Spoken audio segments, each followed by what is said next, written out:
You're tuned into an album a day. Show, start.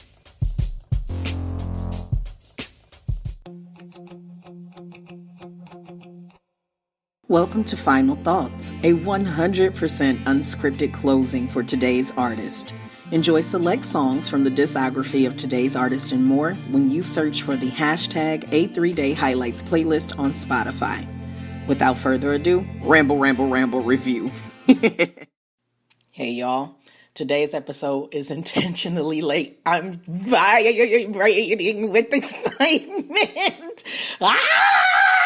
So you know that when I do Final Thoughts, they're always unscripted. And we never know how it's going to go, how the audio's going to sound, what clicking noises y'all going to hear in the back, whatever. I have such amazing news to share. Oh, I'm so excited. Okay. For those of you who have been longtime supporters of the ridiculous content that I create on YouTube and or Twitter or things of that sort, you are familiar with my series, Great Moments in Production and Delivery. It's a moment where I break down various aspects of how choices by the production team for a K-pop song or an album came to be, what makes it winning and all that. Oh my gosh. Well, I did it on YouTube for a long time, and then eventually it got to a point where YouTube started blocking some of the aspects of what I do on that, and I had to stop, and it's been greatly missed. And now, after 2 months of a lot of conversation and a lot of financial planning, I am so very, very excited to announce that January 2021, Great Moments in Production and Delivery will be incorporated as special episodes of Multifacetedacg presents an album a day. I am losing my mind with excitement right now because this is something that it's the catalyst of how this podcast even came to be, for crying out loud. Like, I started doing that on YouTube, and that eventually rerouted me to wanting to be able to talk about all of K-pop. So I'm very excited. I'm just, oh man, like I got the news right before it was time to get this recording going. So I just bear with me if I just happen to holler out of nowhere, because I'm excited. I'm excited. And it was getting very scary. It was looking as if it was just going to be lost to the folds of YouTube's past forever.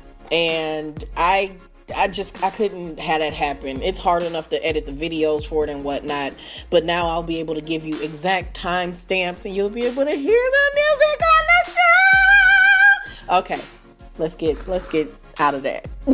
I'm sorry for the volume levels on this episode.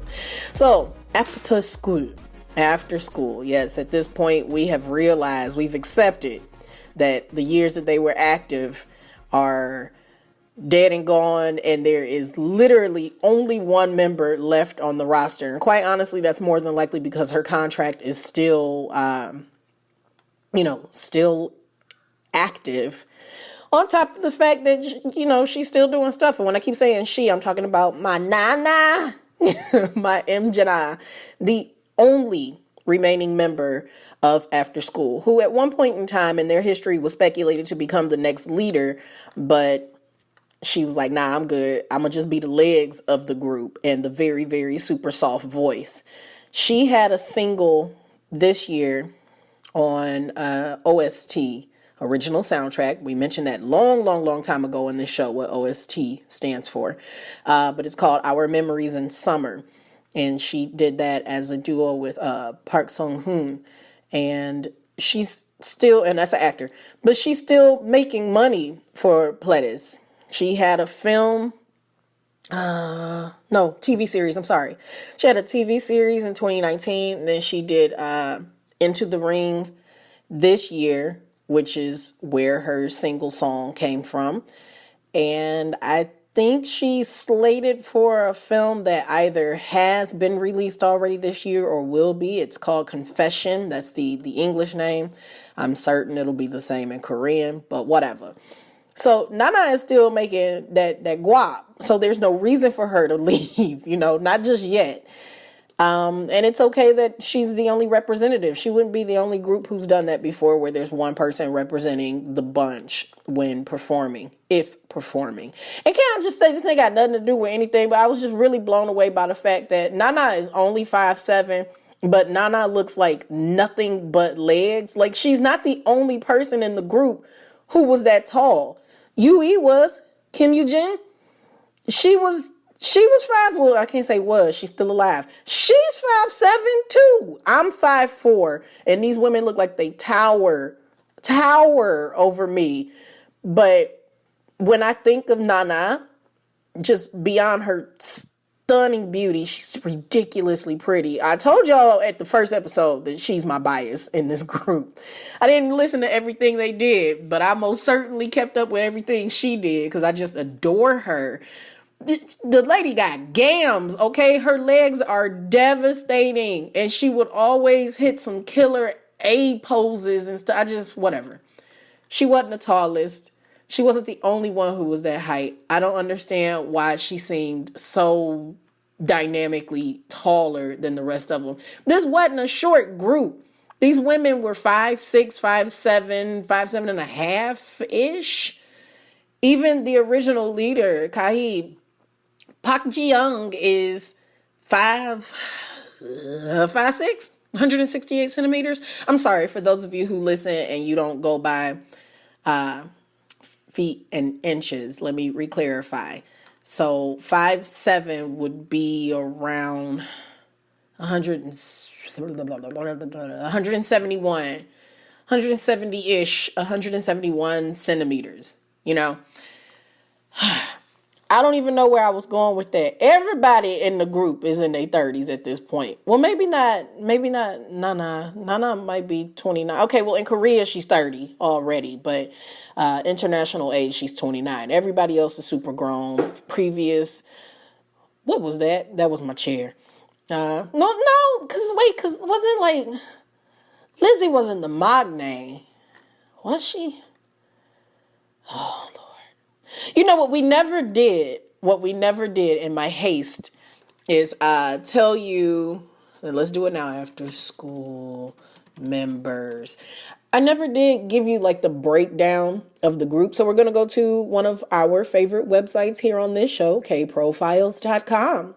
We're going to go to kprofiles.com/after-school-members-profile/ just in case you want to be able to look it up on your own. So the members were called students. Yes. The fandom name was Playgirls, Playboys. And I dig the fact that they didn't give a cap on it. Like, look, you can be a Playboy, you can be a Playgirl. Do what you feel is best.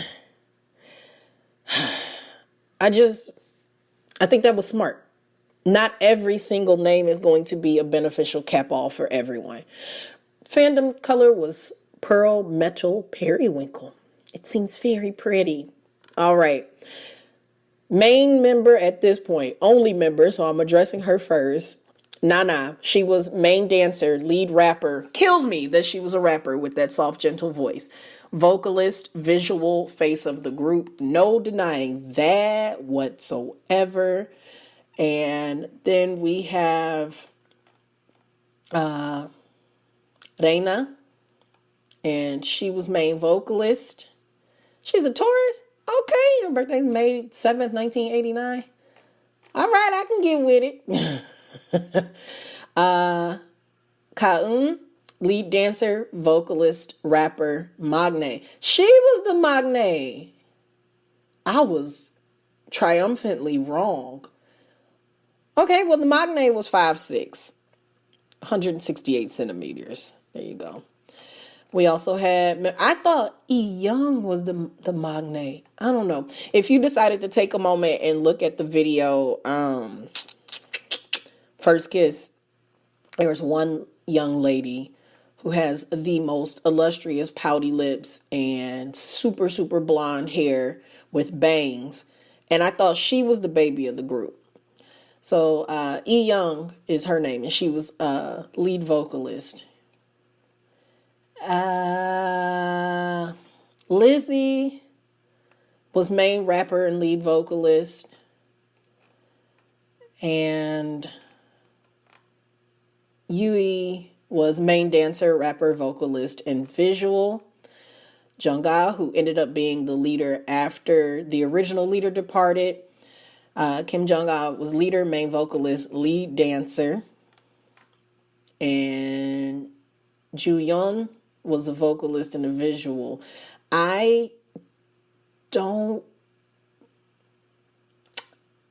She looks most unfamiliar.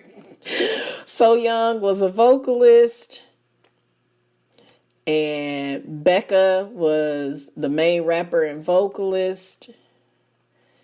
And then the illustrious forever leader, even though there was another, but like, let's accept the fact that Park Ji-young literally developed the group. She was leader, lead vocalist, main rapper, main dancer, and center. She was her thing. I forgot that Becca was only around for like a brief moment. Becca had one of the dopest aesthetics. They always seem to do her eye makeup very dark. So Young was in the group for the least amount of time. I think she was around for 3 albums total. And nobody's been around longer than Nana. Nana came in 2010 and holds down the fort to this day. I don't know if we want to constitute this as actually being an official disbandment when she still reps the group. Lizzie in 2019 said that the group was unofficially disbanded, and I'm just trying to figure out when they're going to go ahead and say nah. Or maybe they all going to come back together. I guarantee it that if they can get any of the leaders back, any of the members back, they'll still dance circles around everybody. I truly believe so. Okay, rambled about that. I did not really jump heavily into any of the subunits. We had Orange Caramel, who we will get into their very brief discography. I hope. Let's see. It's kind of hard because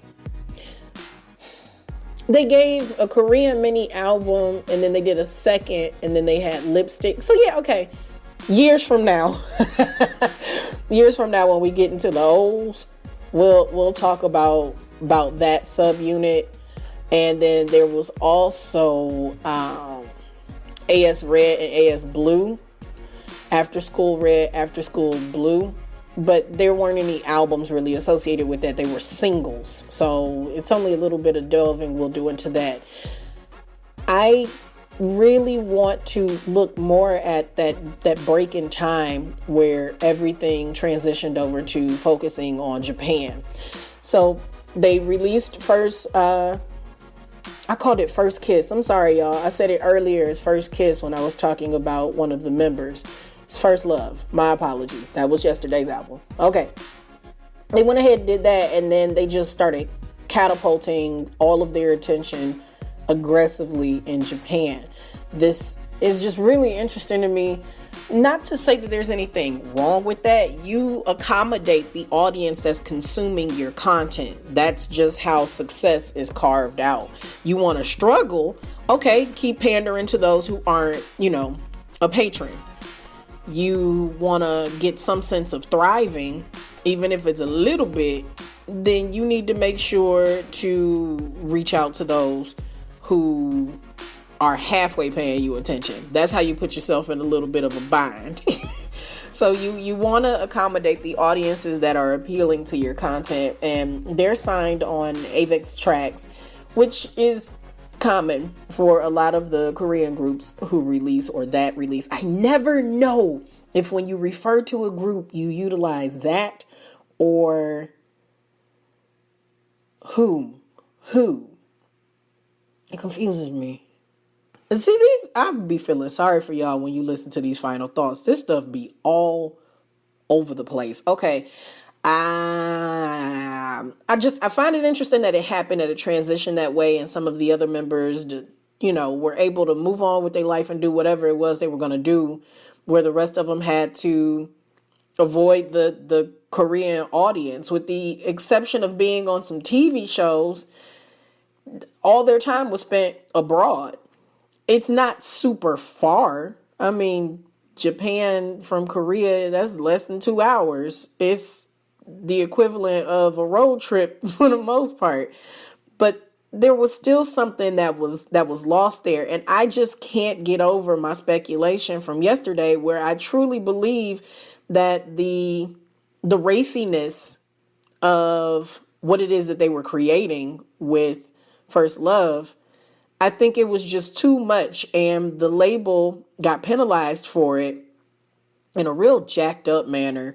And in turn, since the label got penalized, the girls got penalized. There is almost always priority favoritism for male acts when it comes to these idol groups than it is the girls. And I'm not saying this hasn't changed over the years. There have been some very impressive changes. Indeed. But favoritism is favoritism, and it still exists. And to deny it is to deny the history of K-pop. So these women who initially started off very fluffy, very approachable, refined in their Korean imagery and whatnot, got up and did with 1,000% confidence such a provocative performance. I think it threatened the fabric of what K-pop was. You didn't have anybody on stage pole dancing, and it's not always a thing of it being like overtly sexual, although it was sexy. I think the fact that they did it in confidence, and it was nothing done like it before, and it ain't been much done like it since. You're gonna see some clips on the internet from time to time of former M Black member Jun, and M Black is a boy band. Can't wait to talk about them long time from now.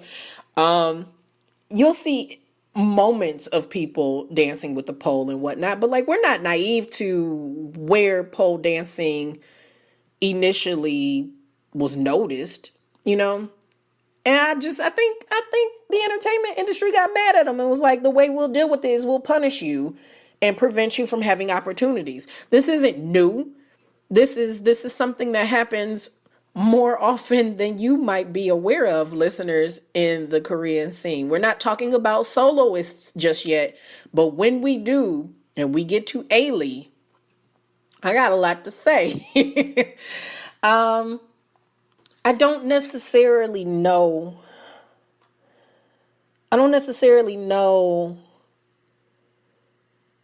if it really had to go in this direction. Pledis did what they could with the ladies. They had a lot of creative freedom.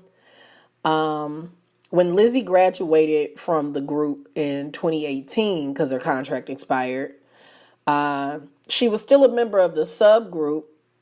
And then they made some adjustments where Produce 48, if you're aware of that, Produce 48, there's a song, the official song is Pick Me. Every single year they do it. Produce 101 did it with the girls. They did it with the guys. Then Nekoya was the one for Produce 48. Kaun was participating in that. And that was someone who was associated with the group at one point in time, and then turned around and left in July 2019. So like, there was a final attempt made at getting some additional information and attention towards and for the group. And I don't know.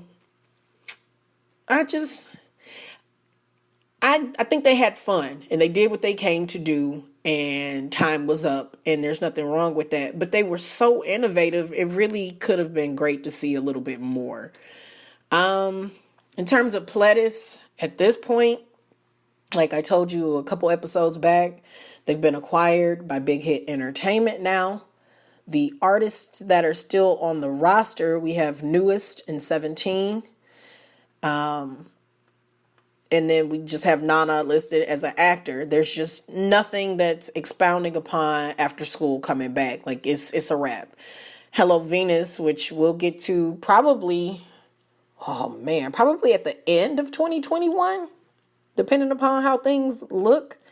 They were a sister group at Pledis and even had a member who appeared on a track with After School.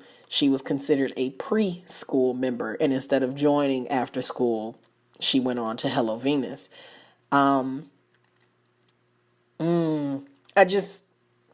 It doesn't look like they're going to come back. And this one is an easier one to accept than not, because the system was set up to have members graduate on a regular basis anyway. So I think this is one that doesn't hurt that much, but I wish there would have been a more finite conclusion for them. Quite honestly, nobody has done a farewell better than Sistar, and we've not reached those women just yet. But that's going to be a fun one to talk about, because they took their goodbye, their final bow in the most amazing way possible. And I hope that that's the standard that's set forever for female groups. It's not happened consistently, but one can hope.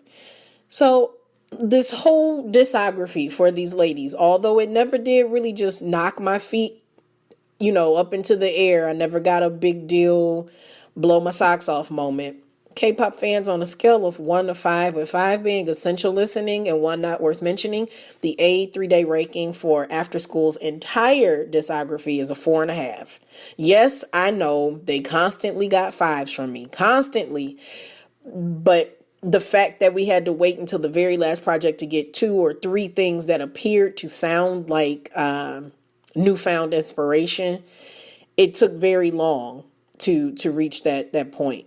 I feel like that's a little bit of a cop-out, because I think I gave 4 Minute a 5 across the board, and they never showed any changes in vocal dexterity or anything of the sort, but they did a lot of variable attempts at sounds. So I'm a little on the fence about my choice, but I'm not changing it. Maybe you have a different rank. That's all fine, well and good. Do what you must for your imaginary show or your actual show, or maybe your YouTube channel or whatever. That ain't got nothing to do with me. This is the rank that I picked for my show. So we're going to go ahead and close it up on these ladies. And it's been fun listening to them. I'm looking forward to the next group, whoever that may be. I genuinely can't even remember, because I'm not looking at the spreadsheet that I keep for the show. And that's that on that. Yeah, boy. Bye, y'all. Your favorite foreign Korean music historian, exploring all the industry from A to Z.